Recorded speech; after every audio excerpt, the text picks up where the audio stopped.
Hello friends, welcome back to how to videos. So இன்னைக்கு இந்த வீடியோவில் வந்து பார்த்தீங்கன்னா நம்ம கிட்ட ஒரு கவர்மெண்ட் லேப்டாப் வந்து இருக்கு. ஸோ இதில் நான் வந்து பார்த்தீங்கன்னா Windows 11 டைனி எடிஷன் வந்து யூஸ் பண்ணிட்டு இருக்கேன். ஸோ இன்னைக்கு இந்த வீடியோவில் நான் எப்படி இன்ஸ்டால் பண்ணேன் அப்படின்னு சொல்லி பார்க்கலாம். ஸோ ஃபர்ஸ்ட் ஆஃப் ஆல் நமக்கு வந்து டைனி ஓஎஸ் அப்படின்னு என்னன்னு சொல்லி பார்க்கலாம். ஸோ நமக்கு இந்த Windows 11 வந்து பார்த்தீங்கன்னா அஃபீஷியலாக நம்மளால் பிசி இன்ஸ்டால் பண்ண முடியாது. அதுக்கு ஒரு சில நிறைய ரெக்யர்மெண்ட்ஸ்லாம் இருக்கு. இப்போ எக்ஸாம்பிளுக்கு வந்து பார்த்தீங்கன்னா 4GB ரேம் இருக்கணும், 64GB இன்டர்னல் ஸ்டோரேஜ் இருக்கணும், டிபிஎம் எனேபிள் பண்ணணும், செக்யூர் பூட் ஆன் பண்ணணும், இந்த மாதிரி நிறையா வந்து பார்த்தீங்கன்னா கொடுத்துருக்காங்க. பட் இந்த மாதிரி எந்த ரெக்யர்மெண்ட்ஸ்மே நமக்கு வந்து டைனி ஓஎஸ்க்கு வந்து கிடையாது. நான் யாருன்னு தெரியுமா சார்? இப்போ நீங்க 10 நிமிஷமா ஏதோ சொன்னீங்களே, அதெல்லாம் என்னன்னே தெரியாத ஆள் சார். எவ்வளோ நாள் நம்ம நார்மலாக விண்டோஸோட அஃபீஷியல் ஓஎஸ் எடுத்து நம்ம வந்து பார்த்தீங்கன்னா அதுக்குள்ள ஒரு சில கோடிங்கெல்லாம் என்டர் பண்ணி நம்ம அந்த ஸ்கிப் பண்ணி வருவோம். இனிமேல் அப்படி பண்ண தேவையில்ல. ஜஸ்ட் இந்த டைனி ஓஎஸ் டவுன்லோட் பண்ணி பென்ட்ரைவில் பூட் பண்ணி ஜஸ்ட் இன்ஸ்டால் பண்ணால் மட்டுமே போதும். நமக்கு எந்த விதமான எரர் எல்லாம் ஈஸியாக இன்ஸ்டால் பண்ணிக்க முடியும். ஸோ இன்னைக்கு இந்த வீடியோவில் வந்து பார்த்து எப்படி இன்ஸ்டால் பண்ணுறது அப்படின்னு சொல்லி பார்க்கலாம். ஸோ கைஸ், வீடியோ வந்து ஃபுல்லாக பாருங்கள். பார்த்து முடிச்சதுக்கப்புறம் வீடியோ பிடிச்சிருந்துச்சுன்னு நினச்சிங்கன்னா மறக்காம லைக், ஷேர், சப்ஸ்கிரைப் எல்லாம் பண்ணுங்கள். ஸோ இப்போ வீடியோக்குள்ள போகலாம்.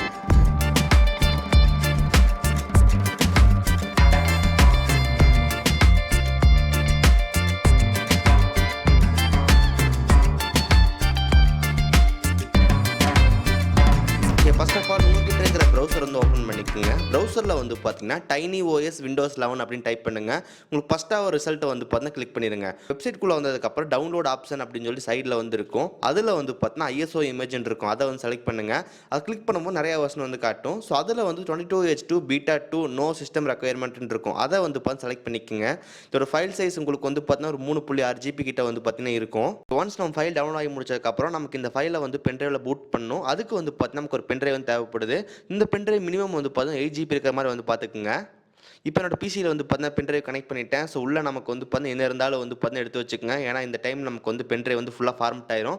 அதுக்குள்ளே ஏதாவது டேட்டா இருந்துச்சு அப்படின்னு டெலிட் ஆயிரும். அதனால் பிஃபோரே வந்து பென்ட்ரைவில் தான் இருந்துச்சு அப்படின்னா வேறு இடத்துல சேஃபாக மூவ் பண்ணி வச்சுக்கோங்க. ஸோ நெக்ஸ்ட் நம்ம வந்து பார்த்தீங்கன்னா பவர் ஐஎஸ்ஓ சாஃப்ட்வேர் வந்து ஓப்பன் பண்ணலாம். ஸோ பவர் ஐஎஸ்ஓ சாஃப்ட்வேர் நமக்கு வந்து ப்ரீ வெர்ஷன் தான். டிஸ்கிரிப்ஷன் லிங்க் கொடுக்குறேன், மறக்காம செக் பண்ணுங்கள். ஸோ உங்களுக்கு ட்ரையல் வெர்ஷன் யூஸ் பண்ணீங்க அப்படின்னா கண்டினியூ ட்ரையல் வெர்ஷன் அதை கிளிக் பண்ணுற மாதிரி இருக்கும்.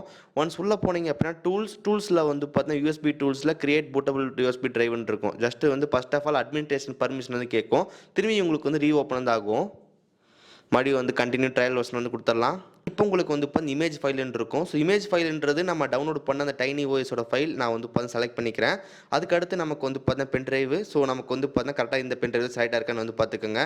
தென் அவ்வளோதான். கீழே இருக்கிற அந்த செட்டிங்ஸ் வந்து மாற்ற வேணாம். ஜஸ்ட் ஸ்டார்ட் வந்து கொடுத்துருங்க. ஸ்டார்ட் கொடுத்தீங்க அப்படின்னா இது வந்து பார்த்தீங்கன்னா உங்கள் பென்ட்ரைவுக்கு வந்து பூட்டபிளாக வந்து ரெடி ஆகிட்டு இருக்கும். ஓகே, இந்த ப்ராசஸ் கம்ப்ளீட் ஆக நமக்கு 10 மினிட்ஸ் கிட்ட வந்து ஆகும். ஜஸ்ட் வெயிட் பண்ணுங்கள்.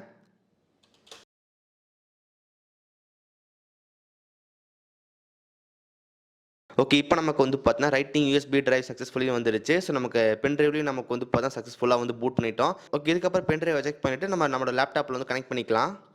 இன்றைக்கி இந்த கவர்மெண்ட் லேப்டாப்பில் நம்ம வந்து டைனி ஓஎஸ் இன்ஸ்டால் பண்ண போகிறோம். நம்மளோட பென்ட்ரைவில் வந்து சக்ஸஸ்ஃபுல்லாக பூட் பண்ணி வச்சுருக்கோம். ஜஸ்ட்டு வந்து பார்த்தீங்கன்னா கனெக்ட் பண்ணிக்கலாம். ஓகே, ஒன்ஸ் கனெக்ட் பண்ணி முடிச்சக்கப்புறம் பவர் ஆன் பண்ணுவோம். உங்கள் லேப்டாப்பில் வந்து பூட் ஆப்ஷன் வந்து பார்த்துக்கோங்க. ஸோ இதில் வந்து ஹெச்பியில் வந்து பார்த்தீங்கன்னா F9 கிளிக் பண்ணோம் அப்படின்னா பூட் ஆப்ஷன் வந்து போகும். ஓகே, இதில் ஃபேன் கூட ஓடுறது இல்லை. ஓகே, உள்ளே வந்ததுக்கப்புறம் உங்களுக்கு இந்த மாதிரி 4 ஆப்ஷன் வந்து காட்டும். அதில் லாஸ்ட்டாக வந்து பார்த்தீங்கன்னா யூஎஸ்பி ஆர் டிரைவ் யூஎஸ்பி அப்படின்னு இருக்கும். ஸோ அதை வந்து இப்போ செலக்ட் பண்ணிக்கோங்க. இப்போ நமக்கு வந்து பார்த்தீங்கன்னா விண்டோஸோட அந்த டைனி ஓஎஸ் செட்டப் வந்து பேஜ் வந்து லோட் ஆகும். இந்த இடத்துல நம்மளால் வந்து 2 விஷயம் வந்து பண்ண முடியும். ஒன்று, நம்ம வந்து பார்த்தீங்கன்னா எந்த விதமான டிரைவும் ஃபார்வர்ட் பண்ணாமல் ஜஸ்ட் சி டிரைவில் மட்டும் ஃபார்வர்ட் பண்ணி இன்ஸ்டால் பண்ணிட்டு போகலாம். இல்லை மொத்தமாக வந்து பார்த்தீங்கன்னா எல்லா டிரைவும் கிளியர் பண்ணிட்டு ஒரே ஒரு டிரைவில் மட்டும் Windows 11 இன்ஸ்டால் பண்ணுற மாதிரி பண்ணிட்டு போகலாம். ஓகே, ஃபஸ்ட் மெத்தட் எப்படி பண்ணுறதுன்னு பார்க்கலாம். ஜஸ்ட் எப்போ போல் வந்து இப்போ நெக்ஸ்ட் வந்து கொடுங்க. நெக்ஸ்ட் கொடுத்தீங்க அப்படின்னா உங்களுக்கு வந்து பார்த்தீங்கன்னா அக்ரிமெண்ட்னு இருக்கும். ஸோ கீழே வந்து பார்த்தீங்கன்னா எக்ஸப்ட்னு சொல்லி போட்டு நெக்ஸ்ட் வந்து கொடுங்க. நெக்ஸ்ட் கொடுத்தீங்க அப்படின்னா உங்களுக்கு வந்து இப்போ டிரைவ் வந்து காட்டும். ஸோ ஆல்ரெடி உங்கள் சி டிரைவ் எதில் இருந்துச்சோ அதை வந்து செலக்ட் பண்ணி ஃபார்வர்ட் பண்ணிவிட்டு நெக்ஸ்ட் கொடுக்கலாம். இல்லை ஜஸ்ட் அப்படி நெக்ஸ்ட் கொடுத்தீங்க அப்படின்னா windows.old அப்படின்னு சொல்லி ஃபோல்டர் கிரியேட் ஆகிட்டு உங்களுக்கு வந்து பார்த்தீங்கன்னா இந்த ஓஎஸ் இன்ஸ்டால் ஆக ஆரம்பிச்சிடும். ஸோ இப்படி நீங்கள் வந்து பார்த்து இன்ஸ்டால் பண்ணிட்டு போயிட்டே இருக்கலாம். இன்னொரு மெத்தட் இருக்குது. அந்த மெத்தட் நமக்கு என்ன ஆகும்னு சொல்லி கேட்டிங்கன்னா எல்லா டிரைவும் நமக்கு வந்து பார்த்து டேட் ஆகிட்டு ஒரே ஒரு டிரைவில் மட்டும் விண்டோஸில் இன்ஸ்டால் ஆகும். இந்த ஃபஸ்ட் மெத்தட் ட்ரை பண்ணும்போது உங்களுக்கு ஏதாவது எரர் வந்துச்சு அப்படின்னா செகண்ட் மெத்தட் வந்து கண்டிப்பாக ஒர்க் ஆகும். மறுபடியும் நான் வந்து பார்த்தீங்கன்னா பூட் பண்ணிக்கிறேன். பூட் பண்ணிட்டு செட்டப் பேஜ் வந்துக்கிறேன். ஸோ இப்போ நமக்கு வந்து பார்த்தீங்கன்னா விண்டோஸோட அந்த செட்டப் பேஜ் வந்துருச்சு. ஸோ இந்த இடத்துல உங்களோட கீபோர்டில் வந்து பார்த்தீங்கன்னா ஷிஃப்ட் பட்டன் கிளிக் பண்ணிட்டு F10 வந்து கிளிக் பண்ணணும். ஷிஃப்ட் ப்ளஸ் F10 கிளிக் பண்ணிங்க அப்படின்னா கமெண்ட் ப்ராம்ப்ட் வந்து ஓப்பன் ஆகும். ஸோ அதில் ஃபஸ்ட்டு கமெண்ட் வந்து பார்த்தீங்கன்னா டிஸ்க் பார்ட் அப்படின்னு டைப் பண்ணுங்கள். ஒன்ஸ் ஒரு செகண்ட் லோட் ஆனதுக்கப்புறம் லிஸ்ட் டிஸ்க் அப்படின்னு வந்து டைப் பண்ணுங்கள். இப்போ உங்களுக்கு வந்து பார்த்தீங்கன்னா செலக்ட் டிஸ்க் 0. ஸோ டிஸ்க் 1ன்றது நமக்கு பென் டிரைவ். அதனால் நம்ம ஹார்ட் டிஸ்க் தான் செலக்ட் பண்ணணும். ஸோ அதனால் வந்து பார்த்தீங்கன்னா செலக்ட் டிஸ்க் 0.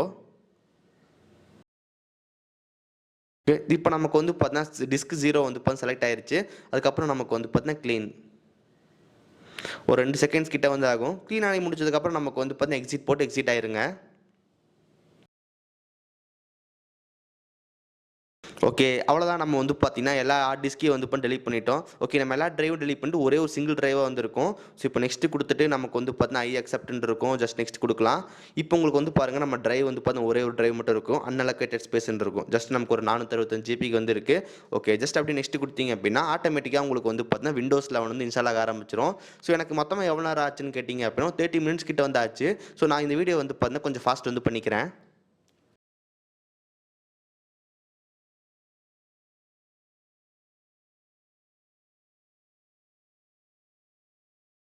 ஓகே. ஒன்ஸ் நமக்கு விண்டோஸ் 11 வந்து இன்ஸ்டால் ஆயிருச்சு. அதுக்கப்புறம் நார்மலான செட்டப் ப்ராசஸ் எல்லாமே வந்து பண்ணிக்கலாம். ஸோ நமக்கு இன்டர்நெட் கனெக்ட் பண்றது, நம்ம டிவைஸ் நேம் ஆட் பண்றது, பாஸ்வேர்ட் ஆட் பண்றது அந்த மாரி எல்லாமே பண்ணிக்கலாம். Okay guys. ஸோ அவ்வளோதான் இந்த மெத்தட். ஸோ இந்த மாரி நீங்களும் கரெக்ட்டா பண்ணீங்க அப்டின்னா, நீங்களும் உங்க பிசில வந்துட்டு டைனி ஓஎஸ் வந்து இன்ஸ்டால் பண்ணிக்கலாம். இப்போ நமக்கு வந்து பாருங்க சக்சஸ்ஃபுல்லா வந்து இன்ஸ்டால் பண்ணிட்டோம். ஓகே, இந்த வீடியோ வந்து பார்த்துருப்பீங்க. நம்ம எப்படி வந்து பார்த்தோம்னா ஓஎஸ் ஃபைல் டவுன்லோட் பண்ணோம், பென் டிரைவ்ல புட் பண்ணோம் எல்லாமே பார்த்துருப்போம். ஸோ இந்த கரெக்டாக இந்த ஸ்டெப்பை ஃபாலோ பண்ணீங்க அப்படின்னா நீங்களும் வந்து பார்த்தா இன்ஸ்டால் பண்ணிக்க முடியும். நார்மலான விண்டோஸ் 11க்கும் இந்த டைனி ஓஎஸ் எடிஷனுக்கும் என்ன டிஃபரன்ஸ் அப்படின்னு சொல்லி பார்க்கலாம். ஃபர்ஸ்ட் ஆஃப் ஆல் உங்களுக்கு ஸ்டோரேஜ் ஸ்பேஸ் வந்து ரொம்ப ரொம்ப கம்மியாக தான் எடுத்திருக்கு. இது உங்களுக்கு வந்து பார்த்தா 13.3 ஜிபி ஸ்பேஸ் தான் நமக்கு எடுத்திருக்கு. பட் ஒரிஜினல் விண்டோஸ்ல இன்ஸ்டால் பண்ணீங்க அப்படின்னா ஒரு 27 ஜிபிக்கு மேலே வந்து பார்த்தா எடுத்திருக்கும். பட் இது நம்ம கம்மி ஸ்பேஸ் தான் வந்து பார்த்தா எடுத்திருக்கு. ஓகே, அதுக்கப்புறம் டாஸ்க் மேனேஜர்ல வந்து பார்த்தா சிபி பவர் வந்து எவ்வளோ யூஸ் பண்ணுதுன்னு வந்து பாருங்க. ரொம்ப ரொம்ப கம்மியாக தான் யூஸ் பண்ணுது. ஸோ உங்களுக்கு பர்ஃபார்மன்ஸ் வந்து கொஞ்சம் பெட்டரா வந்து இருக்கும். அதுக்கப்புறம் இன்னொரு முக்கியமான விஷயம், நமக்கு வந்து விண்டோஸ் 11 வந்து நிறைய ப்ரீ இன்ஸ்டால்டு நிறைய ஆப்ஸ் எல்லாம் வரும். பட் இதுல நமக்கு மோஸ்டா வந்து எதுவுமே இருக்காது. இல்ல மொத்தமா நமக்கு வந்து 12 ஆப்ஸ் தான் வந்து கொடுத்திருக்காங்க. எக்ஸாம்பிளுக்கு வந்து பார்த்தா மைக்ரோசாஃப்ட் எட்ஜ் பிரவுசரே நமக்கு வந்து பார்த்தா டிஃபால்ட்டா கிடையாது. நிறைய பேர் வந்து பார்த்தா புது லேப்டாப்போ இல்ல ஃபர்ஸ்ட் டைம் ஓஎஸ் இன்ஸ்டால் பண்ணும்போது மைக்ரோசாஃப்ட் எட்ஜ் இருக்கும். அந்த எட்ஜ் எதுக்கு யூஸ் பண்ணுவாங்கன்னு வந்து பார்த்தா குரோம் டவுன்லோட் பண்றதுக்கு யூஸ் பண்ணுவாங்க. எட்ஜ்ல போய் குரோம் டவுன்லோட் பண்ணிட்டு அதுக்கப்புறம் வந்து எட்ஜ் கண்டுக்க மாட்டாங்க. குரோம் தான் யூஸ் பண்ணிட்டு இருப்போம். பட் ஆனால் இதுல எட்ஜே வந்து கிடையாது. ஸோ நீங்க வந்து ஃபர்ஸ்ட் ஆஃப் ஆல் உங்களுக்கு ஏதாவது பிரவுசர் வேணும் அப்படின்னா நீங்க ஒரு பென் டிரைவ்ல காப்பி பண்ணி இன்ஸ்டால் பண்ற மாதிரி இருக்கும். நீங்க ஏதாவது வேற ஏதாவது பிசில டவுன்லோட் பண்ணி பென் டிரைவ்ல காப்பி பண்ணி அதுக்கப்புறம் குரோம் வந்து இன்ஸ்டால் பண்ணிக்கலாம் ஆஃப்லைன் செட்டப்ல. அந்த மாதிரி பண்ணிட்டீங்க அப்படின்னா பிரச்சனை இருக்காது. அதுக்கப்புறம் விஎல்சி வின்ரேர் இந்த மாதிரி தேவைப்படுற எல்லாம் சாப்பிட்டு நம்ம டவுன்லோட் பண்ணி இன்ஸ்டால் பண்ணிக்கலாம். ஒரு சில பேர் வந்து கேட்பீங்க நம்ம தான் டைனி ஓஎஸ் இன்ஸ்டால் பண்ணிருக்கோமே லைட் எடிஷன் நல்லாவே இருக்கு, இது நம்ம கேமிங்ல சூப்பரா ப்ளே பண்ணலாமா அப்படின்னு சொல்லிட்டு கேட்பீங்க. இங்க இருக்க வேண்டிய ஆளே கிடையாது. வேற எங்க சார் இருக்கணும்? இருக்கவே கூடாது. What is the meaning sir? 35 தான் மீனிங். இதில் நம்ம விண்டோஸ்ல இன்ஸ்டால் பண்ணி யூஸ் பண்றதே பெரிய விஷயமா இருக்கு. இதில் நம்ம வந்து பார்த்தா கேமிங்லாம் ப்ளே பண்ண முடியாது. இந்த ஓஎஸ் இன்ஸ்டால் பண்ணீங்க அப்படின்னா உங்களுக்கு என்ன கிடைக்கும்னா வந்துட்டு நீங்க இது வரைக்கும் விண்டோஸ் 11 எப்படி இருக்குன்னு யூஸ் பண்ணி பார்த்ததே இல்லையே, நான் விண்டோஸ் 10 தான் யூஸ் பண்ணிட்டு இருக்கேன்னு நினைச்சீங்க அப்படின்னா விண்டோஸ் 11 எக்ஸ்பீரியன்ஸ் பண்ணலாம். நார்மலான விண்டோஸ் 11 கம்பேர் பண்ணும்போது டைனி ஓஎஸ் வந்து பார்த்தா கொஞ்சம் பெட்டராகவே இருக்கு. என்ன கேட்டீங்க அப்படின்னா இது கண்டிப்பாக இன்ஸ்டால் பண்ணி யூஸ் பண்ணலாம். ஓகே, அதுக்கப்புறம் டைனி ஓஎஸ் வந்து ஷட் டவுன் பண்ணி திரும்பி ஆன் பண்ணி பார்த்தோம். எனக்கு வந்து பார்த்தா திரும்பி பூட் ஆகுறதுக்கு 1 நிமிஷம் 4 செகண்ட் வந்து பார்த்தா கிட்டத்தட்ட ஆச்சு. கொஞ்சம் ஓரளவுக்கு ஃபாஸ்ட்டாகவே நம்ம பூட் பண்ணி கொடுக்குது. உங்ககிட்டயே வந்து பார்த்தா ஓல்டு பிசிஆ லேப்டாப் இருக்கு, நான் விண்டோஸ் 11 எக்ஸ்பீரியன்ஸ் பண்ணணும் அப்படின்னு நினைச்சீங்கன்னா வந்து பாத்தீங்கன்னா இந்த டைனி ஓஎஸ் வந்து பார்த்தா ஒரு பெஸ்ட் ஆப்ஷனா இருக்கும். மறக்காம இன்ஸ்டால் பண்ணி யூஸ் பண்ணி பாருங்க. பார்த்துட்டு என்ன எப்படி இருக்கு அப்படின்னு சொல்லிட்டு கீழே மறக்காம கமெண்ட் பண்ணுங்க. இதோட ஆஃப் ஆயிடுச்சு. ஓகே ஸோ கைஸ், ஸோ இந்த வீடியோ அவ்வளோதான். இந்த வீடியோ உங்களுக்கு பிடிச்சிருக்குன்னு நினைக்கிறேன். இந்த வீடியோ பிடிச்சிருந்துச்சுன்னு நினைச்சீங்கன்னா மறக்காம ஒரு லைக் கொடுங்க.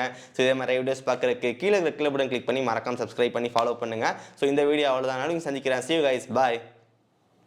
Have a nice day.